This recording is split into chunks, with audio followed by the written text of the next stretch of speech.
GBR.blogspot.com, George Boston Rhymes in Valdosta, Georgia. Addressing Wal-Mart executives, President Mike Duke, Chairman of the Board, David Glass, and every board member respectively. You have ignored me for 3 years and 9 months. I am George Boston Rhymes. Terminated from Wal-Mart Stores Inc, store number 2615 here in Valdosta, Georgia, where also Home 899 facility is also located. And people there, I'm told, and I videoed them, are being treated like dirt. Dirt. But I want to say to you that I do not hate Walmart, nor do I want Walmart destroyed. I want Walmart to stop hating its workers. I want them to stop mistreating our sons and daughters, our fathers and mothers, and our military veterans and active duty military veterans who have served in Kuwait, Afghanistan, Iraq, Vietnam, and other war-torn areas around the world. I want the President, Mike Duke, to respond to my over 100 videos, 68 letters, refuting my wrongful termination on March 20th, 2008.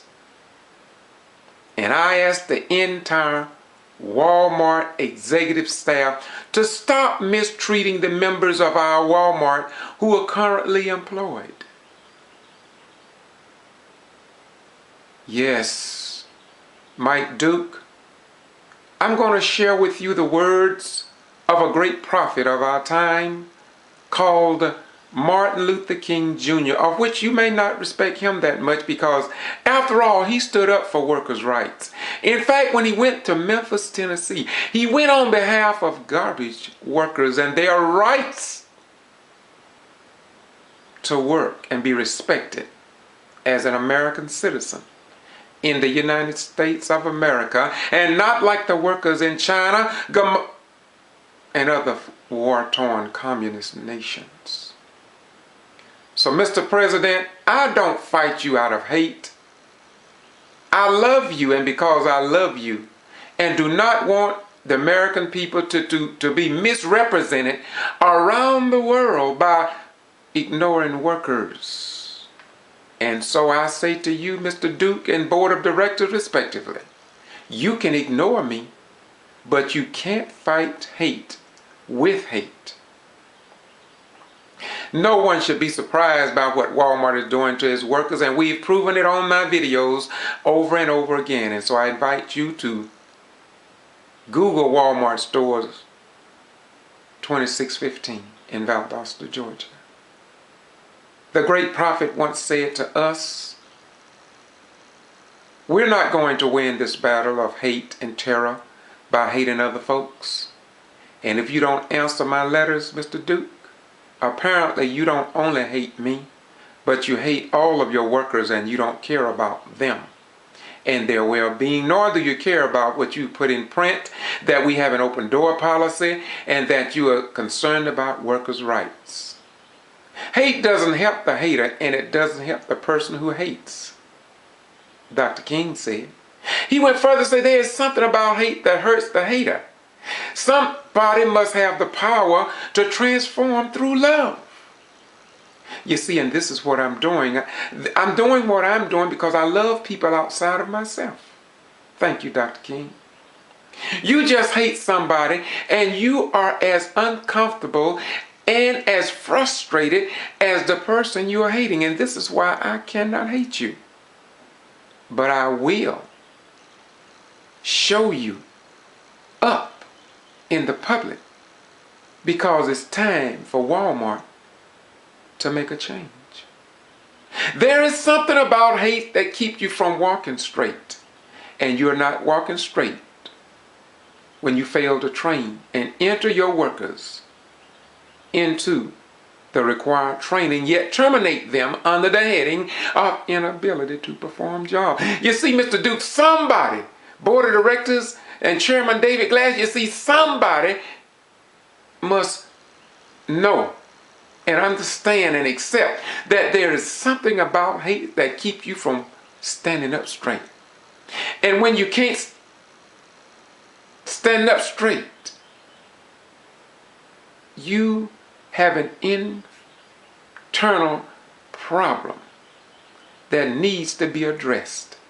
And you may ignore it for a while, but sooner or later, your customers are going to let you know what you need to do. You see, Mr. Glass, when you hate, you can't see straight, as I just said.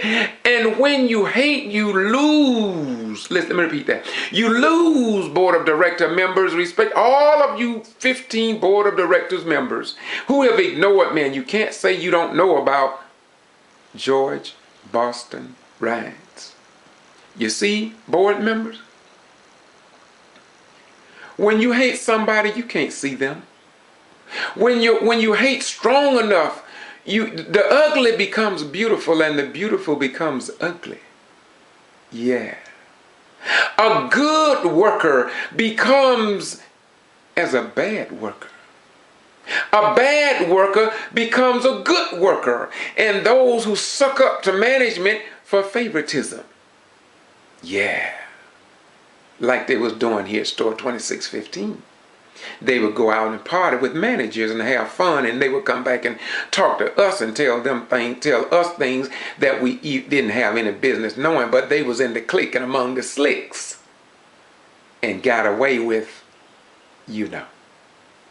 You see, Mr. Duke, when you continue to do what you're doing, you see, when your hate is strong enough, you see, hairpins begin to sell for $1,000 and diamond rings for 5 cents because that's the wrong price you put on things, and you put the right price thing on things when you fail to respond to George Boston Rhymes' pertinent and highly intelligent questions about who was assigned my trainer, what date was I entered into training, and if any other Wal-Mart employees received the required training, then why in the hell was I denied this required training?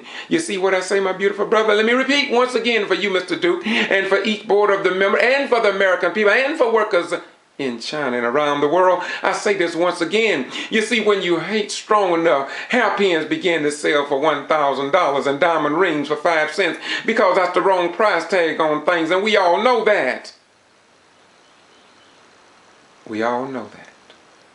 Because you see, it is the customers that make millions and billions and trillions of dollars for Walmart. And these customers are our sons, our daughters, our mothers, our fathers, our returning military veterans from Kuwait, Afghanistan, Iraq, Vietnam, and other war-torn areas around the world. Many of these veterans bore the scars of the time that they fought for workers' rights and for just common civil rights in foreign countries, only to be returned home to be ignored for 3 years and 9 months by America's largest retail giant. We went to Bentonville, 140 strong, and Walmart executives put the police on us for the most part. Told us to get off Walmart property. And many of those protesters were current Walmart workers who had been told there was an open door policy. Yeah. So you see, Mr. Duke, we love you so much. We want you to answer your employees. We want you to be respectful when you go to foreign countries and represent the American people. You see, there is something about hate that does something to the hater. And so I want you to know, Mr. Duke, so my way is the way of love. And it must be all of our ways here in the United States of America. It seems like Walmart has become a weapon of mass destruction. And when I say it has become a weapon of mass destruction, what I mean, nothing more than Wal-Mart. Mass destruction is how she treat and mistreat her workers. So now, Mr. Duke, please understand my last statement for this video. Oh, it's many more gonna come. Oh no, this will never stop. You will not get away with ignoring me. I put my life on the line for this nation. Yeah, and I'm not about to quit. I want everybody on the planet Earth and around the universal plane to understand that you can do better. You're making enough money to do better, and it's only right to do right. So Mr. Duke, President CEO, hate, and I believe you possess that towards your workers by your actions.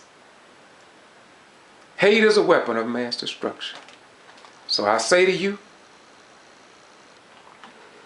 don't participate in it, and you can destroy the hate-filled workers who are not like me, and they are tired, and they are sick and tired of being tired, and they are tired of writing letters after letters after letters, and you still continues to ignore United States Armed Forces military veterans and other American citizens, some of the best workers in the United States of America. When will you return home, Mr. Duke, Mr. Glass, and Board of Directors, and do what needs to be done in the land of the free and the home of the brave? Until next time, I leave you with this message. You got my number, you got my email, and you got my message. George Foster Rand to Wal-Mart Stores Incorporated, on behalf of all United States American citizens and perhaps those around